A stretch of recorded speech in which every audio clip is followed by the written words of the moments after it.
Hello friends, मैं शशि एक बार फिर से अपने new YouTube channel Shashi with ji के क्लासेज में हार्दिक स्वागत एवं अभिनंदन करती हूं।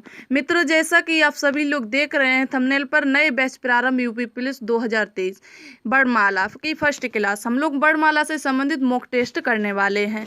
देखिए, हम लोगों ने बेसिक क्लास वर्णमाला की कर ली है। हम लोगों ने वर्णमाला को अच्छे से क्लियर किया। उसी प्रकार जो वर्णमाला से प्रश्न पूछे जाते हैं हमारे एग्जामों में, उनसे संबंधित जितने भी प्रश्न हैं इस क्लास में हम लोग डिस्कस करने वाले हैं। तो सभी लोग क्लास के अंत तक रहें, क्योंकि क्लास के अंत तक रहने में एक फ़ायदा है कि जो आपके महत्वपूर्ण प्रश्न रहेंगे वो आप लोग क्लियर कर सकोगे, उनको पढ़ सकोगे। ठीक है, तो चलिए क्लास को प्रारंभ करते हैं।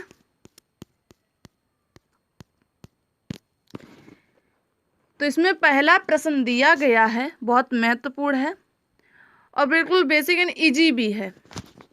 इजी चीज़ें हम लोग गलत करके आते हैं, इजी क्वेश्चन ही गलत करके आते हैं। ये आप लोगों ने देखा होगा, जो टफ होते हैं उनको गलत नहीं करते। इजी चीज़ों को हम लोग देखते नहीं बेसिकली, इसीलिए वो गलत हो जाते हैं। तो आप लोगों को कोई भी प्रश्न नहीं छोड़ना है, सबको पढ़ते हुए चलना है और समझते हुए चलना है। ठीक है, तो चलिए अब प्रश्न स्टार्ट करते हैं। तो इसमें पहला क्वेश्चन दिया गया है कि भाषा में भाष धातु का अर्थ क्या होता है। जो हमारी भाषा है ये संस्कृत के भाष धातु से बनी है, संस्कृत के भाष धातु से बनी है। इसमें जो ये भाष शब्द दिया गया है, भाष, ये संस्कृत के धातु से बनी हुई है। ठीक है, और ये धातु का अर्थ होता है क्रिया। अब जो भाष धातु है इसका अर्थ पूछा गया है, तो इसका अर्थ क्या होगा। इसमें ऑप्शन ए है बोलना, बी है लिखना, सी है पढ़ना, डी है सीखना। तो सभी लोग आंसर करेंगे, तो इसका राइट आंसर होगा ऑप्शन ए, बोलना। भाष धातु का अर्थ होता है बोलना। क्लियर। चलिए अगला प्रश्न देखिए। अगला प्रश्न दिया गया है, बहुत इंपॉर्टेंट क्वेश्चन है। इसमें दिया गया है कि गणना के आधार पर वर्णमाला के कितने प्रकार होते हैं। प्रश्न को ध्यान से समझना, इसके बाद आंसर देना है आप लोगों को। ठीक है, प्रश्न में दिया गया कि गणना के आधार पर वर्णमाला के कितने प्रकार होते हैं। आप लोगों ने वर्णमाला के प्रकार पढ़े होंगे, लेकिन गणना के आधार पर वर्णमाला के प्रकार नहीं पढ़े होंगे। तो बने रहिए हमारे क्लास के अंत तक ऐसे ही इम्पोर्टेंट क्वेश्चन पाने के लिए। तो देखिए, गणना के आधार पर किसने किसने आंसर किया। चलिए देखिए, तो गणना के आधार पर जो हमारी वर्णमाला है इसके दो प्रकार होते हैं। तो इसमें हमारा राइट आंसर होगा ऑप्शन सी। गणना के आधार पर वर्णमाला के दो प्रकार होते हैं। कौन कौन से होते हैं। तो इसमें पहला हो जाता है लेखन के आधार पर वर्णमाला। किसके आधार पर। लेखन के आधार पर। ठीक है, और दूसरा है उच्चारण के आधार पर। लेखन के आधार पर, उच्चारण के आधार पर। ये हो गए हमारे गणना के आधार पर वर्णमाला के प्रकार। अगर पूछा जाए कि वर्णमाला के मुख्यतः कितने प्रकार होते हैं, तो ये प्रश्न हम लोग आगे डिस्कस करेंगे। ठीक है, चलिए ये क्लियर हो गया। इसमें स्टार बना लीजिएगा, ये इंपॉर्टेंट क्वेश्चन है। चलिए नेक्स्ट प्रश्न देखिए क्या दिया गया है। इसमें अगला प्रश्न दिया गया है कि वर्णमाला के प्रमुख कितने प्रकार होते हैं। यही अभी हम आपसे चर्चा कर रहे थे कि वर्णमाला के प्रमुख कितने प्रकार होते हैं, अगर पूछा जाए तो कितने होते हैं। तो वर्णमाला के प्रमुख 3 प्रकार होते हैं। कितने प्रकार होते हैं वर्णमाला के। वर्णमाला हमारी 3 प्रकार की होती है, ना कि 2 प्रकार की। वर्णमाला में 3 प्रकार होते हैं, स्वर, व्यंजन और अयोगवा। कौन कौन से होते हैं। स्वर, व्यंजन और अयोगवा, ये वर्णमाला के प्रकार होते हैं। ठीक है, तो इस प्रश्न का राइट आंसर हो जाएगा ऑप्शन डी। ठीक है, क्लियर हुआ। चलिए अगला प्रश्न देखिए क्या दिया है। हिंदी भाषा की सबसे छोटी इकाई क्या है। तो हिंदी भाषा की सबसे छोटी इकाई पूछी गई है, तो क्या होगी। बहुत इजी क्वेश्चन लेकिन इम्पोर्टेंट है, ऐसे ही प्रश्न पूछे जाते हैं। तो भाषा की सबसे छोटी इकाई होती है अक्षर। तो इसमें हमारा राइट आंसर होगा ऑप्शन सी, अक्षर। अगर पूछा जाए कि मौखिक भाषा की सबसे छोटी इकाई क्या होगी, तो मौखिक भाषा की सबसे छोटी इकाई हो जाएगी ध्वनि। और पूछा जाए कि सार्थक शब्द की सबसे छोटी इकाई क्या होगी, सबसे छोटी सार्थक इकाई क्या होगी, तो सबसे छोटी सार्थक इकाई हो जाएगी शब्द जिसके साथ अर्थ निकलता हो।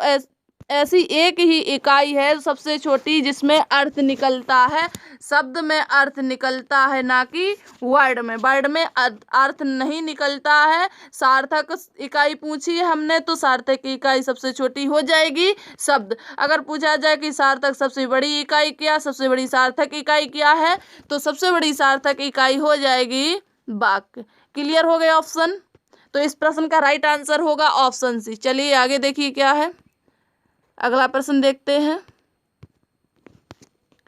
नेक्स्ट प्रश्न में दिया गया है, प्रश्न 5 है इसमें कि स्वर कितने प्रकार के होते हैं। इसमें बहुत सारे बच्चे हैं जो गलत करेंगे, लेकिन इसके बाद गलत यहाँ होंगे, एग्जाम में नहीं होंगे। गलतियां सबसे होती हैं, लेकिन गलतियों को सुधारा जाता है। तो स्वर के कितने प्रकार होते हैं? स्वर के 3 प्रकार होते। हमने कहा था आप लोग गलत करेंगे। हाँ, तो स्वर के कितने प्रकार होते हैं? स्वर के 3 प्रकार होते हैं। कौन कौन से होते हैं? ह्रस्व स्वर, दीर्घ स्वर और विलुप्त स्वर। ठीक है, पहला है ह्रस्व स्वर, दूसरा है दीर्घ स्वर, तीसरा है विलुप्त स्वर। क्लियर हो गए? तो इस प्रश्न का राइट आंसर होगा ऑप्शन ए। अगला प्रश्न देखिए क्या दिया गया है। अगला प्रश्न दिया गया इसमें कि निम्न में से कौन मूल स्वर नहीं है। वेरी इंपॉर्टेंट क्वेश्चन, और आप लोग जान भी गए होंगे, समझ भी गए होंगे। प्रश्न पूछा गया निम्न में से मूल स्वर नहीं है। ऑप्शन ए में है ई, बी में है अ, सी में है आ, डी में उ। तो आप लोगों को इसका आंसर करना है। इस प्रश्न का राइट आंसर क्या होगा? चलिए देखिए, तो इस प्रश्न का राइट आंसर हो जाएगा ऑप्शन सी, आ। ये हमारा मूल स्वर नहीं है। मूल स्वर कौन कौन से हैं? जो हमारे ह्रस्व स्वर के अंतर्गत आते हैं उन्हें हम मूल स्वर कहते हैं। देखिए, मूल स्वर को ह्रस्व स्वर भी कहते हैं और लघु स्वर भी कहते हैं। तो अगर पूछा जाए कि लघु स्वर की संख्या कितनी होती है, तो लघु स्वर की संख्या 4 होती है। कितनी होती है? 4 होती है। लघु आ, लघु ई, लघु उ और री, ये हमारे आते हैं लघु स्वर या मूल स्वर के अंतर्गत। तो इसमें कौन सा नहीं है? आ, ये आता है दीर्घ स्वर के अंतर्गत। ठीक है, तो इस प्रश्न का राइट आंसर हो जाएगा ऑप्शन सी। चलिए अगला प्रश्न देखिए। इसमें नेक्स्ट प्रश्न दिया गया है कि री किस भाषा का शब्द है। री किस भाषा का शब्द है? ऑप्शन ए है अरबी, बी है फारसी, सी है उर्दू, डी है संस्कृत। तो इसका आंसर देना आप लोगों को। तो चलिए, इस प्रश्न का राइट आंसर होगा ऑप्शन डी। री शब्द संस्कृत भाषा से लिया गया है। किस भाषा से लिया गया है? संस्कृत भाषा से लिया गया। अगर पूछा जाए कि हिंदी भाषा की आद्य जननी क्या है, तो हिंदी भाषा की आद्य जननी भी संस्कृत होती है। ठीक है, क्या होती है? संस्कृत होती है। ठीक है, चलिए, तो इस प्रश्न का राइट आंसर हो जाएगा ऑप्शन डी, संस्कृत। अगला प्रश्न देखिए, आगत स्वर कौन सा है? क्या पूछा गया है? आगत स्वर कौन सा है? ऑप्शन ए री, ऑप्शन बी आह, सी अंग, डी ओ। सभी लोग आंसर कीजिए, फटाफट से आंसर कीजिए। इस प्रश्न का राइट आंसर क्या होगा? चलिए देखिए, तो इस प्रश्न का राइट आंसर हो जाएगा ऑप्शन डी। इसमें पूछा गया आगत स्वर। आगत स्वर किसे कहते हैं, हमने ये आपको अच्छे से क्लियर कराया है। आगत स्वर वे होते हैं जो विदेशी भाषा से या कहीं किसी अन्य भाषा से हमारी भाषा में प्रयोग किए गए या रखे गए या शामिल किए गए हैं, इसलिए उनको आगत स्वर कहते हैं। किसी विदेशी भाषा से हमारी भाषा में आए हैं, इसलिए इनको आगत स्वर कहा गया है। तो आगत स्वर कौन सा हो गया? तो इसमें हो गया ओ। जैसे हम लोग लिखते हैं डॉक्टर, क्या लिखते हैं? डॉक्टर। जो हम लोग अर्ध चंद्र बिंदु लगाते हैं यही होता है आगत स्वर। अब पूछा जो अंग्रेजी भाषा से लिया गया है, जो अ है ये अंग्रेजी भाषा से लिया गया। अगर आपसे पूछा जाए कि जो हमारा आगत स्वर है ये किस भाषा से लिया गया है, तो ये लिया गया है अंग्रेजी भाषा से। तो अंग्रेजी भाषा की लिपि क्या है? जैसा कि आप लोग जानते हैं कि हमारी हिंदी भाषा की लिपि देवनागरी है, तो इसी प्रकार अंग्रेजी भाषा की लिपि क्या होगी? तो अंग्रेजी भाषा की लिपि हो जाएगी रोमन। क्लियर हुआ? चलिए आगे देखिए। तो इस प्रश्न का राइट आंसर क्या हो जाएगा? इस प्रश्न का राइट आंसर हो जाएगा ऑप्शन डी। चलिए अगला प्रश्न देखिए क्या दिया गया है। नेक्स्ट प्रश्न दिया गया है कि निम्न में अयोग बाकी श्रेणी में आते हैं। प्रश्न को ध्यान से पढ़िए और ऑप्शन को भी ध्यान से देखिए, इसके बाद आंसर कीजिए। क्या है कि निम्न में अयोग बाकी श्रेणी में आते हैं। ऑप्शन ए ओ, ऑप्शन बी है री, ऑप्शन सी है ओ अ, ऑप्शन डी है अंग आहा। तो इसका राइट आंसर क्या हो जाएगा? तो इसका राइट आंसर हो जाएगा ऑप्शन डी अंग आहा। ये दो जो वर्ड हैं इनको अयोग बाकी श्रेणी में रखा गया है। इसमें एक होता अनुस्वार, एक होता है विसर्ग। अंग जो होता है इसको अनुस्वार बोलते हैं और जो आहा है इसको विसर्ग बोलते हैं। ठीक है, समझ में आ रही क्लास? अगर आप लोगों को सारी क्लास अच्छे से समझ में आ रही है तो सभी लोग एक बार अपने दोस्तों तक क्लास को शेयर कीजिएगा, ताकि आपके दोस्त भी इसमें पार्टिसिपेट हो सके। और शेयर के साथ साथ लाइक भी कीजिएगा, कि इतने मोस्ट जो इम्पोर्टेंट क्वेश्चन है इनको तैयार करने में बहुत मेहनत लगती है। तो हमारी मेहनत के लिए इतना तो आप लोगों का फर्ज बनता है, तो अपना फर्ज अदा कीजिए। हम अपना फर्ज अदा करेंगे। जितना आप लोगों का सपोर्ट होगा उतना अच्छा आप लोगों को कंटेंट मिलेगा। तो आप अपना सपोर्ट बनाए रखिए, सहयोग बनाए रखिए, हम अपना काम करते रहेंगे अच्छे से। तो कर दी सभी ने शेयर? चलिए आ जाइए अपने क्वेश्चन पर। तो इस प्रश्न का राइट आंसर हो जाएगा ऑप्शन डी अंग आहा। अयोग बा होते हैं अंग आहा। क्लियर हुआ? चलिए अगला प्रश्न देखिए, इसमें क्या दिया गया। अगला प्रश्न दिया गया कि इनमें से कौन एक संयुक्त स्वर है। ये भी प्रश्न को ध्यान से पढ़िए और ऑप्शन को भी ध्यान से देखिए, फिर इसके बाद आंसर कीजिएगा। तो इसमें पूछा गया कि निम्न में से इनमें से कौन एक संयुक्त स्वर है। ऑप्शन यू, ऑप्शन बी ओ, ऑप्शन सी आ, ऑप्शन डी ओ। तो इसमें से संयुक्त स्वर कौन सा है? चलिए बहुत अच्छे। तो देखिए इस प्रश्न का राइट आंसर हो जाएगा ऑप्शन बी ओ। ओ संयुक्त स्वर की श्रेणी के अंतर्गत आता है। तो संयुक्त स्वर कौन कौन से होते हैं? संयुक्त स्वर होते हैं ए ऐ ओ औ। संयुक्त स्वर इन्हें क्यों कहा गया? क्योंकि ये दो स्वरों के मेल से बनते हैं, इसलिए इन्हें संयुक्त स्वर कहा गया है। ठीक है, तो ये ओ है किसके किसके मेल से बना है? तो ओ बना है आ लघु आ प्लस लघु ऊ बराबर ओ। ठीक है, इसमें लघु आ और ऊ को मिलाकर बना हमारा ओ। क्लियर हो गया? ये ओ है हमारा आगत स्वर, ये है दीर्घ स्वर, ये भी है दीर्घ स्वर। चलिए इतना क्लियर हुआ। तो इस प्रश्न का राइट आंसर क्या होगा? तो इस प्रश्न का राइट आंसर हो जाएगा ऑप्शन बी ओ। चलिए क्लियर हुआ? चलिए नेक्स्ट प्रश्न देखिए क्या दिया गया है। हम बढ़ते हैं नेक्स्ट प्रश्न की ओर। अगला प्रश्न है हमारा कि 11वां क्वेश्चन है। इसमें ध्यान से देखिए कौन सा प्रश्न इसमें पूछा गया है कि कौन सा स्वर का भेद नहीं है। इसमें पूछा गया है कि कौन सा निम्न में से कौन सा स्वर का प्रकार नहीं है। ऑप्शन ए ह्रस्व, ऑप्शन बी है दीर्घ, ऑप्शन सी अयोग बा, ऑप्शन डी है विलुप्त। तो इसका राइट आंसर क्या होगा? सभी लोग आंसर कर रहे हैं। तो आप लोगों ने क्वेश्चन पढ़ लिया, तो सभी लोग आंसर करेंगे। इसका राइट आंसर क्या होगा? चलिए बहुत से। तो देखिए इस प्रश्न का राइट आंसर हो जाएगा ऑप्शन सी अयोग बा। अयोग बा जो है ये वर्णमाला का तीसरा प्रकार है, इसलिए इसे स्वर की श्रेणी के अंतर्गत नहीं रखा गया है। ये जो तीन है ये तीनों स्वर के प्रकार हैं, रस स्वर, दीर्घ स्वर और विलुप्त स्वर। ये तीनों स्वर के प्रकार हैं। स्वर हमारे तीन प्रकार के ही होते हैं। तो इस प्रश्न का राइट आंसर क्या हो जाएगा? तो इस प्रश्न का राइट आंसर हो जाएगा ऑप्शन सी, अयोग्य। चलिए अगला प्रश्न देखिए क्या है। नेक्स्ट प्रश्न दिया गया है कि निम्न में से मध्य स्वर बताइए। इसमें पूछा गया है कि निम्न में से कौन सा मध्य स्वर है। तो सभी लोग इसका आंसर करेंगे। देखिए री है, इसे हम लोग लघु स्वर के अंतर्गत रखते हैं।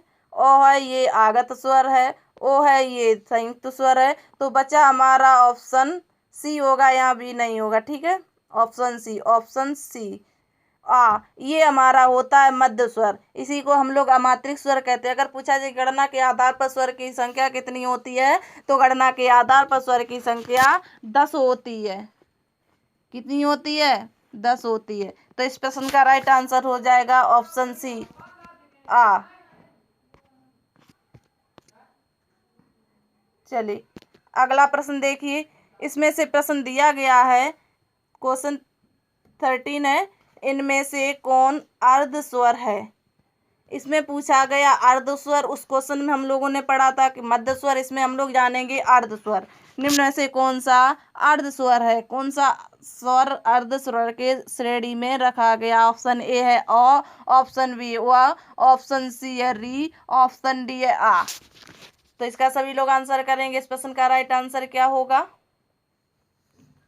चलिए तो देखिए इस प्रश्न का राइट आंसर हो जाएगा ऑप्शन बी, वह है। ये हमारा अर्ध स्वर की श्रेणी के अंतर्गत आता। वह और या और वह, ये कौन से, इन्हें क्या कहते हैं? इन्हें हम लोग मध्य स्वर कहते हैं। ठीक है, सॉरी अर्ध स्वर कहते हैं। मध्य स्वर होता हमारा आ, मध्य स्वर है आ, री है रस स्वर, और यह है आगत स्वर। ठीक है, और वह है, इसे हम लोग अर्ध स्वर कहते हैं, या ये अर्ध स्वर की श्रेणी में रखे गए हैं। इन्हें अर्ध स्वर क्यों कहा गया है?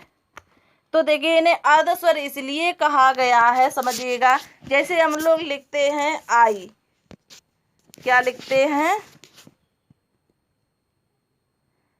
आई लिखते हैं।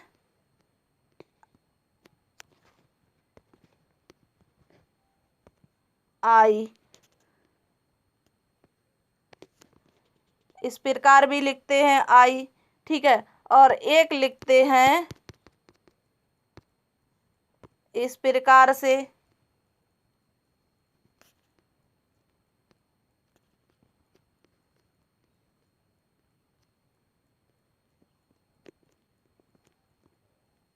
इस पे पेन सही नहीं चल रहा है।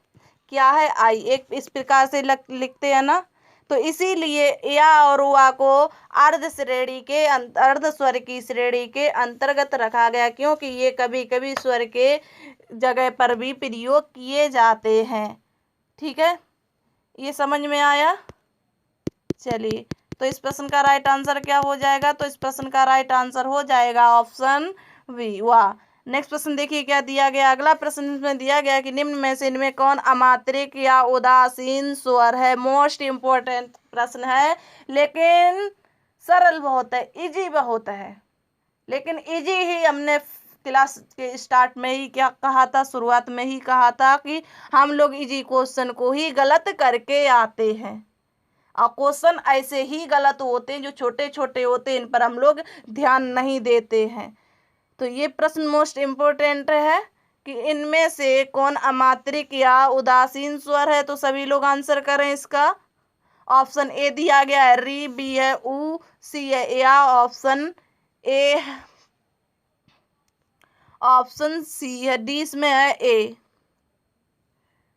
तो देखिए इसमें ऑप्शन में आंसर नहीं दिया गया है, तो इसका राइट आंसर हो जाएगा लघु आ। ठीक है, जो लघु आ होता है, देखिए इस पर कोई किसी प्रकार की भी मात्रा का प्रयोग नहीं हुआ है।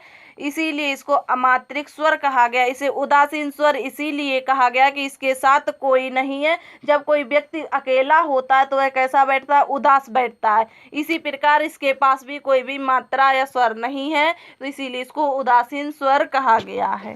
क्लियर हुआ? चलिए, तो उम्मीद करती हूँ आपको ये सारे क्वेश्चन क्लियर हो गए होंगे, सारे समझ में आए होंगे, याद भी हो गए होंगे। तो आज की क्लास यहीं तक, फिर हम लोग मिलेंगे नेक्स्ट क्लास में। तो सभी लोग एक बार क्लास को शेयर करें, और जिस किसी ने अभी तक हमारे चैनल को सब्सक्राइब नहीं किया है, हमारे चैनल पर जुड़ने के लिए हमारे चैनल को सब्सक्राइब कर लें। हमारे चैनल का नाम है शशि जी के क्लासेज। चलिए, फिर हम लोग मिलेंगे नेक्स्ट क्लास में, तब तक के लिए बाय बाय।